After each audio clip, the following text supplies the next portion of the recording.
Now to a place so eerily beautiful it looks like something out of another world. Deep in the waters off the Florida Keys, one famous explorer has spent nearly a year of her life underwater studying the wonder of the coral reefs there. My co-anchor Bill Weir met her 60 feet underwater to see for himself the paradise that we all stand to lose.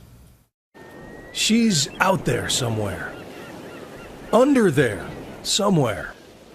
A woman known as her deepness. And when one of the most respected ocean scientists alive arranges for an urgent meeting at the bottom of the Caribbean, you go. With pounding pulse, we drop beneath the surface chop into that serene blue, flipper past the tarpon and jacks, those darting bursts of clown-bright color, to our interview spot 62 feet below the surface. For 20 years, the reef base known as Aquarius has bubbled off the Florida Keys, housing scientists of every stripe. Last time I was down here, NASA astronauts were using it to simulate life on the moon. But this one-of-a-kind place is endangered now, doomed by the federal budget axe. And here to try to save it is the former head of NOAA, National Geographic Explorer in Residence, and unofficial Sturgeon General, Sylvia Earle. Hey, Sylvia, great to see you again. Great to see you, too. Real honor. Thanks for having me in. Welcome aboard. Do you ever forget that you're 60 feet deep when you come down? Well, it's easy to forget that you're not a sea creature. It's just so peaceful. Yeah. Until somebody makes a meal of somebody else. Right. She has spent almost an entire year of her storied life underwater, over 6,000 hours, climbing into massive suits, piloting tiny subs, diving deeper and longer than any woman and most men ever. She took her first breath of compressed air 60 years ago. And when Harvard launched a 2-week underwater project in the 60s, she was among the first in line. The head of the program, he said, well, half the fish are female. I guess we can put up with a few women.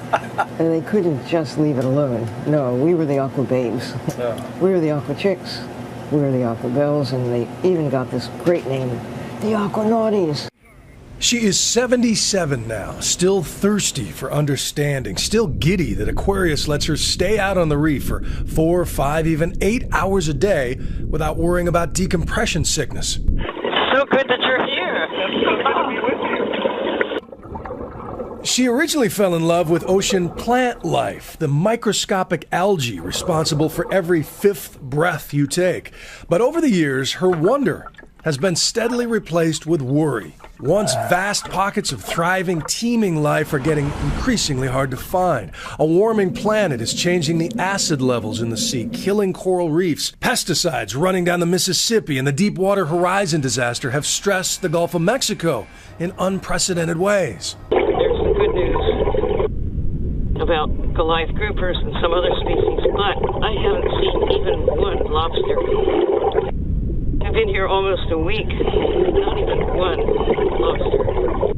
And Earle is determined to sound the alarm on the kind of rampant overfishing that has driven some species to the brink. Whole ecosystems that are destroyed when trawls scrape the ocean floor. You can imagine a farmer taking apples by mowing down the apple orchard. That's what we're doing to the ocean. Being in this setting with you and your passions, this is like asking a cat lover, do you eat cat? But do you eat fish? Have you ever eaten fish? Yes, I've done more than my share. I mean, I grew up in a family that loves seafood. Yeah. But I can't do it anymore because of what I know. She's concerned about all the pesticides and mercury floating out here. One reason she says ocean study is more vital than ever. But research money is drying up. Florida International University scraped together enough to save Aquarius for now, but there are no long-term guarantees. Every minute, the federal government spends between $6 and $8 million every minute. So a half a minute. Let's have a half a minute of the federal budget.